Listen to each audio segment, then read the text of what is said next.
জানিয়ে দেব এইমাত্র পাওয়া সর্বশেষ আপডেট বাংলা সংবাদ। শুরুতে শিরোনাম। দেশ ছাড়ার প্রস্তুতি নিচ্ছেন আওয়ামী লীগ সরকারের সুবিধাভোগী 200 ঊর্ধ্বতন পুলিশ কর্মকর্তা।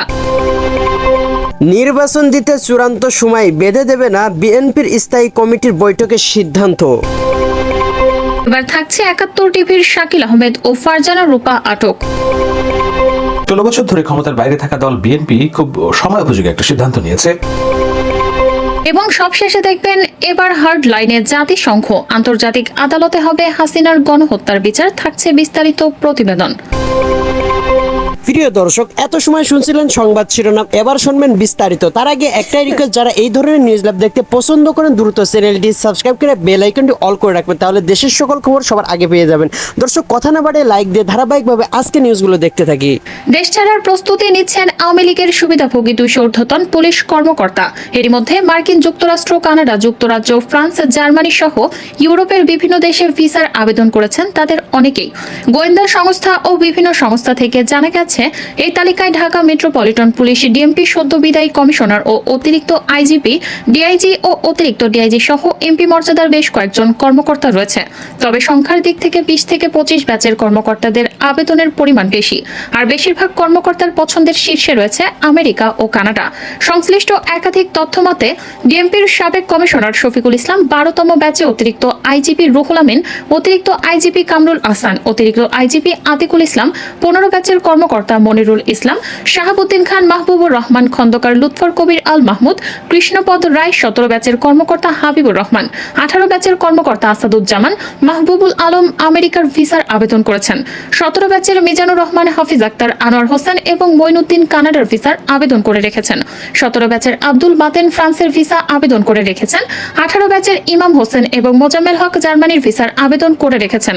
15 ব্যাচের কর্মকর্তা বনজ কুমার মজুমদার ভারতের ভিসার আবেদন করে রেখেছেন। দেশ ছাড়তে প্রস্তুতি নিয়ে কর্মকর্তাদের পছন্দের শীর্ষে আমেরিকা, কানাডা হলেও অনেকে জার্মানি, যুক্তরাজ্য, সুইজারল্যান্ড, ফ্রান্স, পর্তুগাল, গ্রিস, তুরস্ক, থাইল্যান্ডের ভিসা আবেদন করেছেন। তবে ইতিমধ্যে কতজন ভিসা পেয়েছেন তা এখনও নিশ্চিত হওয়া যায়নি।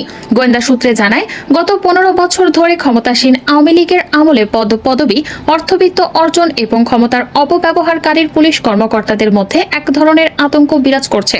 উল্লেখ্য, নানা দেশে ভিসার আবেদন করা পুলিশের ঊর্ধ্বতন কর্মকর্তাদের বেশিরভাগই গত 1 যুগ ধরে অতি উৎসাহী হিসেবে বিরোধী দলমতের ওপর দমন-পীড়ন জানিয়েছেন। হাসিনা কাউকে না বলে পালিয়ে গেছে, তিনি তো বলে যেতে পারতেন। এভাবেই ক্ষোভে ভেঙে পড়েছেন আওয়ামী লীগ সুবিধাভোগী পুলিশ কর্মকর্তা। ফুলবাড়িয়ায় ফিনিক্স রোড পুলিশ হেডকোয়ার্টার শীর্ষ কর্মকর্তারা উদ্বিগ্ন ঘামছেন। বিশেষ টেলিফোনের পাশেই বসে আছেন আইজিপি চৌধুরী আব্দুল্লাহ আল মামুন। 5 আগস্ট দুপুরের দিকের কথা, সকাল থেকে দুপুর বিশেষ টেলিফোন কয়েকবার বেজেছে, কিন্তু কাঙ্ক্ষিত ফোন নয়। বেলা যখন 2:30 তখন টেলিভিশনের পর্দায় নতুন খবর ভেসে উঠল, প্রধানমন্ত্রী পদত্যাগ করেছেন। তার হেলিকপ্টার বঙ্গভবন হয়ে আগরতলার পথে। অবাক বিস্ময়ে তাকিয়ে রইলেন আইজিপি, অতিরিক্ত আইজিপি কামরুল ইসলাম, মনিরুল ইসলাম, আতিকুল ইসলাম, ডিএমপি কমিশনার হাবিবুর রহমান, ডিএমপির অতিরিক্ত কমিশনার হারুনুর রশিদ ও প্রভাবশালী পুলিশ সুপার প্রলয় কুমার জোয়ারদার। তখন অফিসাররা বলাবলি করছিলেন, তিনি তো আমাদেরকে বলে যেতে পারতেন, অথচ আমরা তার শেষ নির্দেশনার জন্য অপেক্ষা করছিলাম। রাস্তায় তখন লাখ লাখ মানুষ। ভয় কাঁপছেন এই অফিসাররা, কোন দিকে যাবেন, কিভাবে যাবেন, কারণ চারদিকে মানুষ আর মানুষ। ছাত্র জনতার প্রতিরোধের মিছিল রূপ নিয়েছে বিজয় মিছিলে। মানুষের বাঁধ ভাঙা স্রোতে নগরের কোথাও নিজেদেরকে নিরাপদ ভাবছেন না পুলিশ।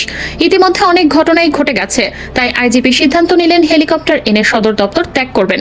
হেলিকপ্টার এলো, উল্লেখিত অফিসারদের মধ্যে 2 জন ছাড়া বাকিরা হেলিকপ্টারে চড়ে তেজগাঁও বিমানবন্দরে চলে গেলেন। এর মধ্যে অতিরিক্ত আইজিপি কামরুল ইসলাম রিকশায় করে বাড়ি গেলেন। আলোচিত গোয়েন্দা কর্মকর্তা হারুনুর রশিদ দোয়াল টপকে আগে হেডকোয়ার্টার ত্যাগ করেন। কোটা সংস্কার আন্দোলনে সংঘটিত হত্যা, সহিংসতা ও মানবাধিকার লঙ্ঘন সহ সব ধরনের অপরাধের বিচার দেখতে চায় জাতিসংঘ। এ ঘটনায় জড়িত সবাইকে জবাবদিহির আওতায় আনা প্রয়োজন মনে করে সংস্থাটি। নিয়মিত প্রেস ব্রিফিংয়ে জাতিসংঘ মহাসচিবের মুখপাত্র স্টিফেন ডুজারিক এ মন্তব্য করেন। নিয়মিত প্রেস ব্রিফিংয়ে তিনি বলেন, আন্দোলনে শেখ হাসিনার নির্দেশে গুলি করা হলে 819 জন নিহত এবং 25,000 আহত হয়েছেন উল্লেখ করে দায়ীদের বিচারের ব্যাপারে জাতিসংঘের অবস্থান জানতে চান এক সাংবাদিক। জবাবে স্টিফেন ডুজারিক বলেন, জাতিসংঘ অবশ্যই বিচার দেখতে চায়। আমরা এই বিশেষ সংকটের শুরু থেকেই জবাবদিহিতার কথা বলে আসছি। সহিংসতা, প্রাণহানি এবং মানবিক ও রাজনৈতিক অধিকার লঙ্ঘনের জন্য দায়বদ্ধতা থাকা দরকার। বাংলাদেশের সাম্প্রতিক ছাত্র জনতার গণ অভ্যুত্থানে আওয়ামী লীগ সরকারের পতনের পর হাসিনা ও সাবেক মন্ত্রী এমপিদের নামে বরাদ্দ কূটনৈতিক পাসপোর্ট বাতিল করতে যাচ্ছে অন্তর্বর্তীকালীন সরকার। এ বিষয়ে প্রয়োজনীয় ব্যবস্থা নেওয়ার প্রক্রিয়া শুরু করেছে সরকার। 2-1 দিনের মধ্যেই পতিত সরকারের সাবেক মন্ত্রী এমপিদের নামে ইস্যু করা লাল পাসপোর্ট বাতিল করতে আদেশ জারি করা হচ্ছে। ভারতে আশ্রয় নেওয়া সাবেক প্রধানমন্ত্রী শেখ হাসিনা কূটনৈতিক পাসপোর্ট বা লাল পাসপোর্টধারী ছিলেন। বাংলাদেশ ও ভারতের মধ্যে 2018 সালের 15 জুলাই স্বাক্ষরিত সমঝোতা অনুযায়ী সেই পাসপোর্টের সুবাদে তিনি অন্তত 1.5 মাস কোনো ভিসা ছাড়াই অনায়াসে ভারতে অবস্থান করতে পারবেন। গত 5 আগস্ট ভারত যান তিনি। ভারতের আইন অনুযায়ী আর 29 দিন দেশটিতে থাকতে পারবেন শেখ হাসিনা, যদি না এর মধ্যে সেই পাসপোর্ট রিকভার্ড বা প্রত্যাহিত হয়। তাই বর্তমান অবস্থান সম্পূর্ণ আইনসম্মত। ভারতের এক্ষেত্রে আলাদা করে কোনো ব্যবস্থা নেওয়ারও প্রয়োজনও নেই।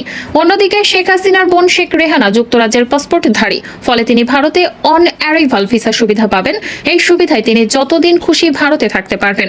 71 টেলিভিশন থেকে চাকরিচ্যুত প্রধান বার্তা সম্পাদক শাকিল আহমেদ এবং প্রধান প্রতিবেদক ও উপস্থাপিকা ফারজানা রূপাকে হযরত শাহজালাল আন্তর্জাতিক বিমানবন্দর থেকে আটক করা হয়েছে। বুধবার সকালের দিকে তাদের ইমিগ্রেশন কর্তৃপক্ষ আটক করে। জানা গেছে 71 টিভির প্রধান বার্তা সম্পাদক শাকিল, তার স্ত্রী, ওই চ্যানেলের প্রধান প্রতিবেদক ও উপস্থাপিকা রূপা এবং তাদের মেয়েকে ইমিগ্রেশন কর্তৃপক্ষ আটক করে। পরবর্তীতে তাদের ডিবির কাছে হস্তান্তর করা হয়। সরকারি চাকরিতে কোটা সংস্কারের আন্দোলন থেকে শুরু করে সরকার পতনের এক দফা দাবিতে ছাত্র জনতার আন্দোলনে 819 জন নিহত হওয়ার তথ্য প্রকাশ করেছে হিউম্যান রাইটস সাপোর্ট সেন্টার নামের এক বেসরকারি সংস্থা। গণমাধ্যমে পাঠানো তালিকায় সংস্থাটি নিহত ব্যক্তিদের নাম, ঠিকানা ও আহত হওয়ার ধরন উল্লেখ করেছে। নিহতদের তথ্য হিসেবে বিভিন্ন গণমাধ্যমে আসা তথ্য সংস্থার নিজস্ব অনুসন্ধানের কথা উল্লেখ করা হয়েছে। সরকারিভাবে এখনো আন্দোলনে নিহতদের পরিসংখ্যান প্রকাশ করা হয়নি। জাতিসংঘ আন্দোলনে অন্তত 650 মানুষের মৃত্যুর তথ্য জানিয়েছে। প্রথমে স্বরাষ্ট্র উপদেষ্টা হিসেবে দায়িত্ব নিয়ে ব্রিগেডিয়ার জেনারেল অব এম শাখাওয়াত হোসেন অবশ্য জানিয়েছিলেন আন্দোলনে 1000-এর মতো মানুষ নিহত হয়েছেন। আওয়ামী লীগ সরকারের টানা 15 বছরের ক্ষমতার মেয়াদে বেপরোয়া হয়ে উঠেছিল পুলিশের অনেক কর্মকর্তা।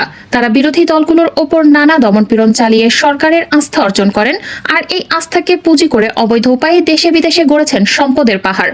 ক্ষমতার দাপট দেখিয়ে কোটি কোটি টাকার সম্পদ অর্জন করা পুলিশের শতাধিক কর্মকর্তার বিষয়ে অনুসন্ধান চালাতে যাচ্ছে দুর্নীতি দমন কমিশন। ইতিমধ্যে কমিশন তাদের নজরে এনেছে।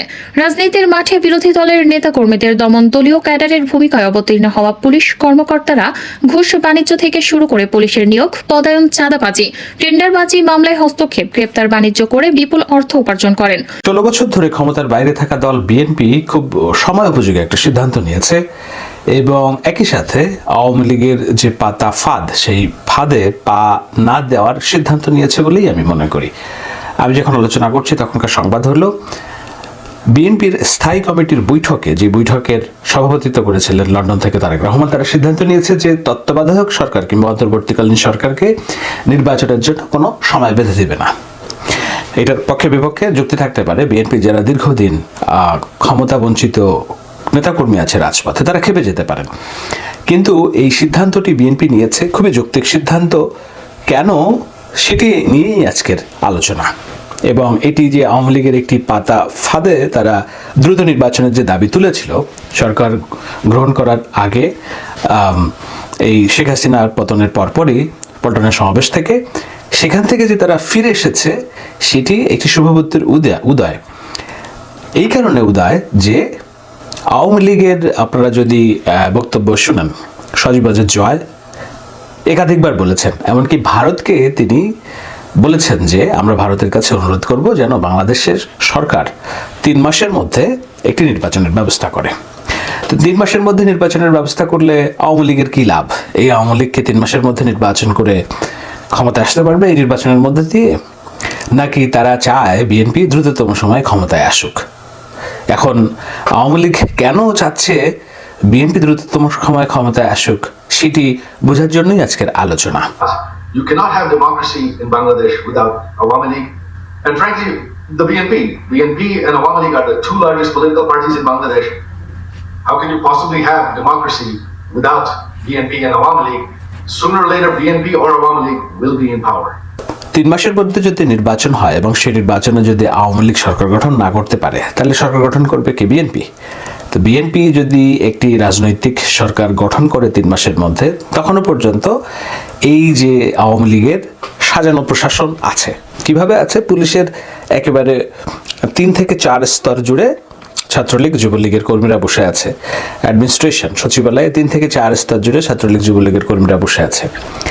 আপনি যেই জায়গায় হাত দেবেন, নির্বাচন কমিশন যেখানেই হাত দেবেন না কেন, সেখানে ছাত্রলীগ যুবলীগের কর্মীরা বসে আছে। এখন এই যে অন্তর্বর্তী সরকার যেই অ্যাডমিনিস্ট্রেশনের উপরের স্তরটা কেবল পরিষ্কার পরিচ্ছন্ন করা শুরু করেছে, তো এই পরিষ্কার পরিচ্ছন্ন করা শুরু করলেও যখন একটা নির্বাচনের ভাব চলে আসবে কিংবা নির্বাচন 3 মাসের মধ্যে হবে, তখন ঘাপটি পরে যারা বসে আছেন দ্বিতীয়, তৃতীয়, চতুর্থ স্তরের যেসব দলীয় কর্মকর্তারা, আওয়ামী লীগের কর্মকর্তারা, তারা তখন তাদের হন্তদন্ত নখ সব বেরিয়ে আসবে। সেটি একটা বিষয়। এখন সেই নির্বাচন দিয়ে আওয়ামী লীগের জয়ী হয়ে আসার সম্ভাবনা নাই। সেই নির্বাচন দিয়ে জয়ী হয়ে আসবে বিএনপি, এটি নিয়তির বাস্তবতা, এবং আওয়ামী লীগ এটিও জানে। এমনকি সজীব ওয়াজেদ জয় তার কোনো একটা বক্তব্যে বলেছিলেন, আপনার নিশ্চয়ই মনে আছে, তিনি বলেছিলেন যে বাংলাদেশে দেখুন 2টি রাজনৈতিক দল, হয় বিএনপি আসবে ক্ষমতায়, না হলে আওয়ামী লীগ আসবে ক্ষমতায়, এবং এই নির্বাচনের মধ্যে দিয়ে যদি বিএনপি আসে তাদের কোনো আপত্তি নেই। কত বড় ভালো কথা, যেটি 15 বছর ধরে আমরা শুনিনি। এমনকি 2024-এর একতরফা নির্বাচনের আগেও যখন বিএনপি বারবার করে বলছে যে আমাদেরকে নাও নির্বাচনে, আমাদের দাবি মেনে নাও, তখনও তারা বলেনি। এখন কেন বলছে? তাহলে হিসাবটা খুবই সহজ হিসাব এই যে একটি নতুন সরকার 15 বছরের যে পাতানো ফ্যাসিবাদী স্বৈরতন্ত্রের যে শাসন ব্যবস্থা, সেই শাসন ব্যবস্থা তো শেখ হাসিনা শুধু একা স্বৈরাচার না। আমি বহু আগে আলোচনা করেছিলাম যে শেখ হাসিনার শাসন ব্যবস্থা একটা মাফিয়াতন্ত্র, অর্থাৎ মাফিয়াতন্ত্রের স্বরূপটা কেমন হয়? স্বরূপটা হয় যে মাফিয়া যেমন একটা গোষ্ঠী থাকে, পারিবারিক একটা আধিপত্যবাদ থাকে, সেই আধিপত্যবাদের লেয়ার অনেক গভীরে থাকে। তো শেখ হাসিনার যে সরকার ব্যবস্থা, সেই সরকার ব্যবস্থাও একটা পারিবারিক আধিপত্যবাদ। সেই পরিবারের আধিপত্যবাদটা কি? সেটা হচ্ছে বঙ্গবন্ধু, আওয়ামী লীগ এবং মুক্তিযুদ্ধের চেতনা মিলিয়ে যে পারিবারিক আধিপত্যবাদ, সেই আধিপত্যবাদের শিকড় অনেক গভীরে। তাদের বিচার বিভাগ কোনো কিছু দিয়ে বললে এটা আইন আদালত দেখবে। আদালতে কে বসে আছে? আদালতে বসে আছে যে চলে গেছে বিচারপতি হাসান, এনায়েতুর রহিম, আওয়ামী লীগের লোকজন। কোনো কিছু হলে বলে যে পুলিশ আইনি ব্যবস্থা নেবে। পুলিশ কারা? বিপ্লব, হারুন, বেনজির, কারা? এরা আওয়ামী আধিপত্যবাদের সদস্যরা। কোনো কিছু হলে তারা বলে যে এটি রাষ্ট্রের অধীন, বিচারালয়ের অধীন, পুলিশের অধীন, আইন নিজস্ব গতিতে চলবে। এখন যেই বিষয়গুলো নিয়ে মানুষ আশার আকাঙ্ক্ষার কথা, বিচার, পুলিশ, আইন, এগুলোতে যখন আপনি মাফিয়া বসিয়ে রাখবেন, তখন মাফিয়া হেড যেটা চাইবে তারা সেটাই রায় দিবে। সেটাই তো হয়েছে। না হলে সরকার পলাতকের একদিন পরেই কেন এতগুলো রাজনৈতিক জামিন হয়? বিএনপির লোকজন জামিন পাচ্ছে, আগে কেন পায় নাই? সহজ হিসাব হলো যে এই মাফিয়াতন্ত্রটা শেখ হাসিনা এমনভাবে কায়েম করে রেখেছিলেন, এই মাফিয়াতন্ত্রের শাসন ব্যবস্থার যে জাল এবং লেয়ার, সেটা তো আপনাকে ভাঙতে হবে। সেই ভাঙতে বিএনপির সময় চলে যেত 2 বছর 3 বছর। যদি বিএনপি সরকার ক্ষমতা গঠন করতে 3 মাসের মধ্যে নির্বাচনে, তাহলে দেখা যাচ্ছে যে যেই 15 বছরের যে শাসনের জট, আমলাতন্ত্রের জট, দলীয় কর্মী বাহিনীদের যে জট, সেই জট বিএনপি সরানোর আগ দিয়েই দারুণভাবে অজনপ্রিয় হয়ে পড়তো। বিএনপির যে সরকার, সেটি দারুণভাবে অজনপ্রিয় হয়ে পড়তো। এখন আওয়ামী লীগ তো চায় যে বিএনপি সরকার যেন অজনপ্রিয় হয়। সুতরাং দ্বিদলীয় শাসন ব্যবস্থা যেখানে বলছে, সেই দ্বিদলীয় শাসন ব্যবস্থায় একটা সরকারি দল যখন অজনপ্রিয় হয়, তখন তারা অল্টারনেট হিসেবে আরেকটা রাজনৈতিক দলকে খুঁজবে, এবং আওয়ামী লীগ সেই সুযোগটাই নিবে। মানুষ বলবে যে না, আগের আমল ভালো ছিল, আওয়ামী লীগের চেয়ে বিএনপির চেয়ে আওয়ামী লীগ ভালো ছিল। সুতরাং তখন শেখ হাসিনা আবার ক্ষমতা আসবে, এই সজীব ওয়াজেদ জয়ের ক্ষমতা আসবে, এবং আজকে যারা ছাত্র আন্দোলন করছে, শেখ হাসিনা পতনের জন্য আন্দোলন করছে, তাদের প্রত্যেকে ধরে ধরে বিচার ফাঁসিতে ঝুলাবে। সেটা তাদের পরিকল্পনা ছিল। সেই পরিকল্পনার ফাঁদে কিছুটা পা দিয়েও এগিয়ে এসেছে বিএনপি, পিছিয়ে এসেছে বিএনপি। যেমন যারা সরকার শেখ হাসিনা যেদিন পতন হলো, তারপরে পল্টনের সমাবেশ করে বললো 90 দিনের মধ্যে নির্বাচন। এমনকি দলের চেয়ারপারসন, ভারপ্রাপ্ত চেয়ারপারসন তারেক রহমানও বলেছিল দ্রুততম সময়ের মধ্যে নির্বাচন। আজকে যখন আমি আলোচনা করছি, তখন তারা এই সিদ্ধান্ত নিয়েছে যে না, দ্রুততম সময়ের মধ্যে নির্বাচনের চাপ তারা দেবে না। এমনকি স্থায়ী কমিটির একজন সদস্য এটাও বলেছেন যে যখন তারা এই অন্তর্বর্তী সরকার মনে করবে যে এখন নির্বাচনের সময়, তখন তারা নির্বাচন দিবে। এ নিয়ে বিএনপি চাপ পাওয়ার কিছু নেই। তাই বলে বিএনপি কি অনন্তকাল সময় দিবে এই সরকারকে?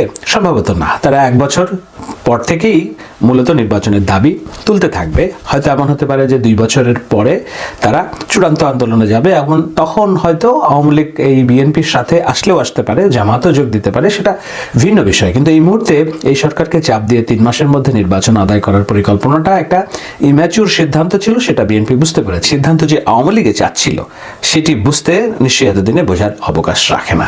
দেখুন, আমি আলোচনাটা শেষ করব ছোট্ট এই গল্প বলে যে ঢাকা শহরেরই মধ্যে মনে হচ্ছে একটা অনিয়ন্ত্রণ, একটা অরাজক একটা মানুষের বসতি মনে হচ্ছে। কেন মনে হচ্ছে? যে বলা নাই কওয়া নাই, রাস্তায় মানুষ নেমে পড়ছে তাদের দাবি দাওয়া নিয়ে। সচিবালয়ে যে প্রক্রিয়ায় শিক্ষার্থীরা ঢুকে যে পরীক্ষা বন্ধের সিদ্ধান্ত, বাতিলের সিদ্ধান্ত নিয়েছে, এটি ন্যাক্কারজনক। কিন্তু সচিবালয় তো শুধু নয়, আমি আজকে যখন আলোচনা করছি আমি ঢাকার আপডেট পাচ্ছি, সেটা কি বসুন্ধরার সামনে লোকজন নেমে পড়েছে, কারণ বাজার আটকে রেখেছে। কেন? বসুন্ধরার যে দোকান মালিক সমিতি তাদের কাছ থেকে নাকি অন্যায্যভাবে টাকা নিচ্ছে আনভির আকবর সুবহানের ছেলে, এই জন্য তারা আটকে রেখেছে সাক ফোয়ারের মোড়টা।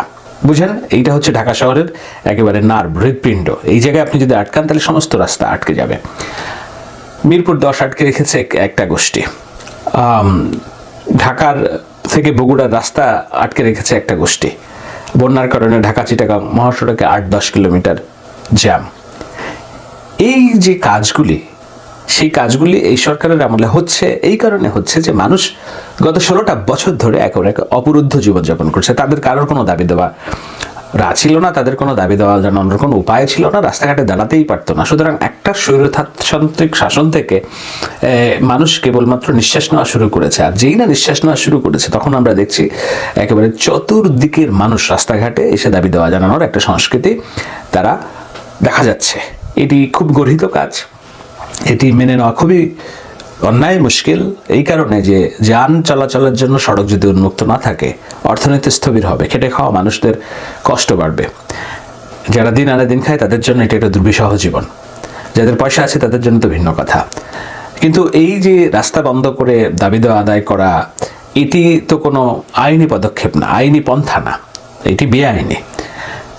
কিন্তু দাবি দেওয়া আদায় করার জন্য যেসব পন্থা কিংবা অন্যান্য বিষয় আছে, সেগুলোতে গত 16 বছরে মানুষ প্রকাশ করতে পারেনি। এখন যেহেতু দীর্ঘদিন মুখ বন্ধ থাকার পর মুখ খুলছে, অনেক কথা বেরোয় যাচ্ছে।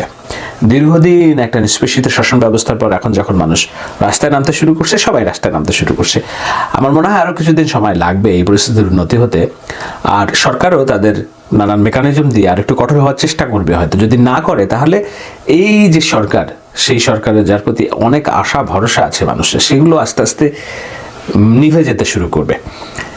আমি হিসাবটা মিলাই যে একটা 15 বছরের স্বৈরতান্ত্রিক শাসনের পতনের পরই আরেকটা নতুন সরকার, যেই সরকার দায়িত্ব নেবে, সেই সরকারের সামনের চ্যালেঞ্জগুলো খুব কঠিন। এমনকি আমাকেও যদি কেউ বলতো যে আপনি এই দেশের দায়িত্ব নিন, এখন আমি বিবেচনা করতাম 10 বার যে আমি এই অবস্থায় অল্প সময়ের জন্য দেশের দায়িত্ব নিব কিনা। কারণ আমি জানি আমার উপরে কোন চাপগুলো আসবে। এই যে মানুষ একেবারে বলনায় কাওয়ানায় রাস্তায় নেমে আসছে, আমি তো শেখ হাসিনা সরকারের মতো পুলিশ দিয়ে গুলি করে মানুষ মেরে ফেলতে পারবো না।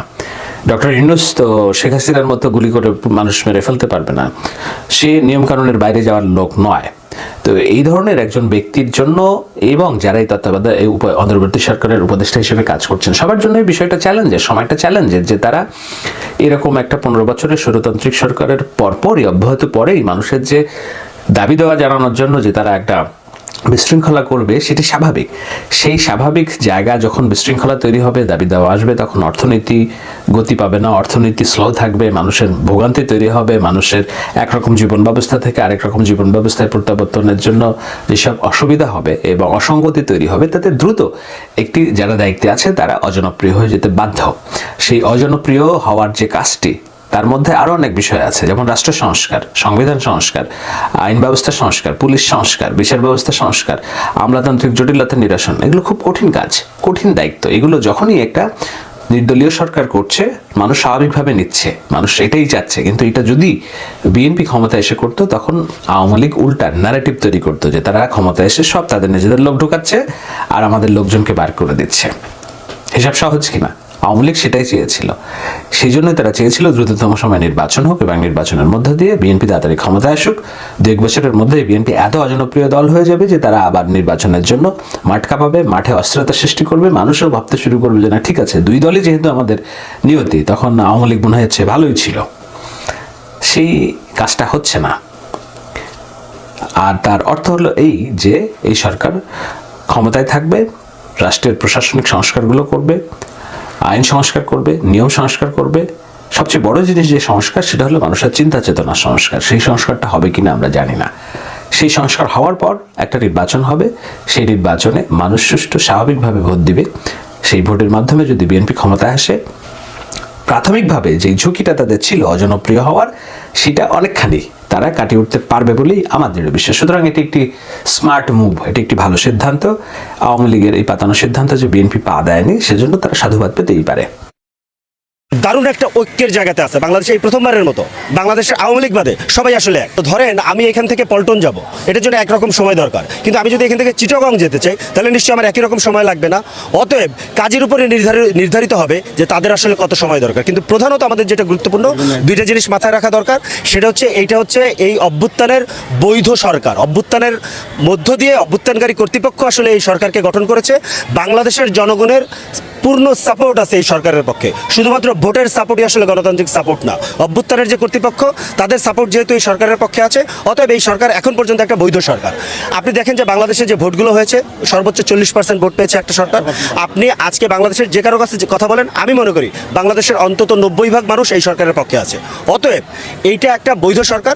কিন্তু আমাদেরকে যেটা খেয়াল রাখতে হবে, সরকারকে যেটা প্রভাবিত করার চেষ্টা করতে হবে, জনগণকে যেটা সজাগ থাকতে হবে, এই সরকার যাতে অভ্যুত্থানের স্পিরিটের পরিপন্থী কোনো কাজ আসলে করতে না পারে।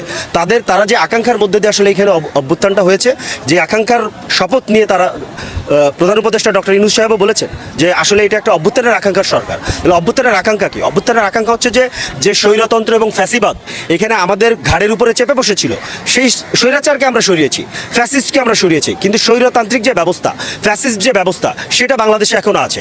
এই স্বৈরতান্ত্রিক এবং ফ্যাসিস্ট ব্যবস্থাকে আসলে এখান থেকে উৎখাত করতে হবে, এবং ভবিষ্যতে কখনো যাতে আর এরকম শেখ হাসিনার মতো জালিম স্বৈরাচার, জালিম ফ্যাসিস্ট এখানে যাতে না আসতে পারে, সেই ব্যবস্থাপনা করতে হবে। এই ব্যবস্থাপনা কে করবে? এটার প্রধানত দায়িত্ব বর্তমান এই অন্তর্বর্তীকালীন বিপ্লবী সরকারের বলে আমি মনে করি।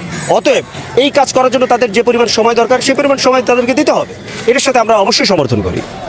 ফিনিশিং করেছে আপনার এটার সাথে। আপনি যেহেতু বলেন পল্টনে যেতে একটা সময় লাগবে, চিটাগং যেতে আরেকটা সময় লাগবে। এখন তারা যদি চিটাগংয়ে যদি যেতে চায়, সেটার সময়সীমা কতটুকু হবে, এটা তারা পরিমাপ করে সামনে কি নির্দিষ্ট করে বলার উচিত কিনা, নয়তো আবার নতুন করে কোনো এখানে অস্থিরতা তৈরি হতে পারে। এটার জন্য খুব সহজ সমাধান আছে। আপনারা জানেন যে পরিস্থিতিতে আসলে সরকারটা গঠন করতে হয়েছে, 2-3 দিন বাংলাদেশে কোনো সরকার ছিল না, একটা অরাজক পরিস্থিতি ছিল। ওই পরিস্থিতিতে দ্রুততম সময়ে একটা সরকার গঠন করে আমাদের জন্য কাম্য ছিল। ডক্টর ইউনূস সাহেব দেশের বাইরে ছিলেন, উনি আসতে দেরি হওয়ার কারণে, আমি ধারণা করছি, আমার কাছে খুব তথ্য নেই, উনি আসতে দেরি হওয়ার কারণে সম্ভবত শপথ গ্রহণে দেরি হয়েছে। এখন সরকার গঠন হয়ে গেছে। এখন সরকারের প্রধানত যেটা আমি দায়িত্ব বলে মনে করি, যে এটা একটা অভ্যুত্থানকারী শক্তি, তাদেরকে অপর যত শক্তি আছে এই অভ্যুত্থানের মধ্যে যারা আসলে যুক্ত ছিল, রাজনৈতিক দল, সমাজের বিভিন্ন অংশের প্রতিনিধি, সামাজিক সংগঠন, সাংস্কৃতিক সংগঠন, বিশেষ করে শিক্ষকরা যারা এই আন্দোলনের মধ্যে ছিলেন, তাদের সাথে আসলে একটা ওপেন ডায়ালগ ওপেন করতে হবে। ডায়ালগ ওপেন করে তাদেরকে আসলে নির্ধারণ করতে হবে যে কি কাজ আসলে তারা করবেন। সেই কাজ নির্ধারণ যদি আপনি করা যায়, আমি আমার ভাষায় বলেছি যে অভ্যুত্থানের স্পিরিটের পক্ষে একটা কাজ আসলে আপনাকে নির্ধারণ করতে হবে। সেটা যদি আপনি নির্ধারণ করতে পারেন, তখন কাজের উপরে আসলে নির্ভর করবে কতটুকু সময় লাগবে। এটা আমি আসলে নির্দিষ্ট করে দিতে চাই না, কিংবা নির্দিষ্ট করে দেওয়া উচিত হবে না বলে আমি মনে করি। এটা আসলে কাজের উপরে নির্ভর করবে। আপনি বাংলাদেশে এইরকম স্বৈরতান্ত্রিক এবং ফ্যাসিবাদী ব্যবস্থা রেখে যদি শুধুমাত্র একটা ইলেকশন করার জন্য হতো, তাহলে তো এরকম অভ্যুত্থান করা আমাদের দরকার হতো না। সেটা শেখ হাসিনা 7 জানুয়ারির আগে চাইলে দিতে পারতেন, উনি দেন নাই সেটা। বাংলাদেশের সেই পথ উনি আসলে বন্ধ করে দিয়েছেন, এবং উনি বন্ধ করে দেওয়ার মধ্যে বাংলাদেশের সামনে আসলে সুযোগ এসেছে, বাংলাদেশের জনগণের সামনে সুযোগ এসেছে যে রাষ্ট্র ব্যবস্থা, ফ্যাসিবাদী রাষ্ট্র ব্যবস্থা, এটাকে সংস্কার করার সুযোগ এসেছে। অতএব এই যে সুযোগ, বাংলাদেশের জনগণকে সাথে নিয়ে এই সরকার, এবং আপনি খেয়াল করে দেখবেন যে বাংলাদেশে একটা দারুণ একটা ঐক্যের জায়গাতে আছে বাংলাদেশে এই প্রথমবারের মতো।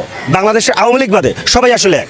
তাহলে এই যে ঐক্য, এই ঐক্যর জায়গাকে ধরে রেখে, এটাকে ঐক্যকে আরো সুসংহত করে যতটুকু আসলে সংস্কার করা দরকার, ন্যূনতম সবাই যে জায়গাতে একমত হয়, সেটা নির্ধারণ করা প্রথমত, এরপরে এইটাকে বাস্তবায়নের জন্য তাদেরকে কাজ করা। তার জন্য যতটুকু সময় লাগবে ততটুকু তারা নেবে। এবং আমি এতটুকু আসলে আস্থা রাখতে চাই সরকারের উপরে, যে তারা আসলে এখানে ক্ষমতা কুক্ষিগত করার জন্য এসেছেন বলে সকল প্রেক্ষিত এবং তাদের বডি ল্যাঙ্গুয়েজ আমার কাছে এটা মনে হয়। দেশবাসী, আপনারা যেখান থেকে ভিডিওটি শুরু থেকে শেষ পর্যন্ত দেখেছেন, আপনাদেরকে অসংখ্য ধন্যবাদ জানাই। আর যারা এই ধরনের নিউজ লাইভ দেখতে ভালোবাসেন, তারা অবশ্যই ইউটিউব চ্যানেলটি সাবস্ক্রাইব করে রাখবেন, আর এই ভিডিওটি শেয়ার করে অপর ভাইকে দেখার সুযোগ করে দেবেন। তাহলে সবাই ভালো থাকবেন, সুস্থ থাকবেন। দেখা হবে পরবর্তী কোনো দেশের আপডেট খবর অথবা নিউজ নিয়ে। আসসালামু আলাইকুম।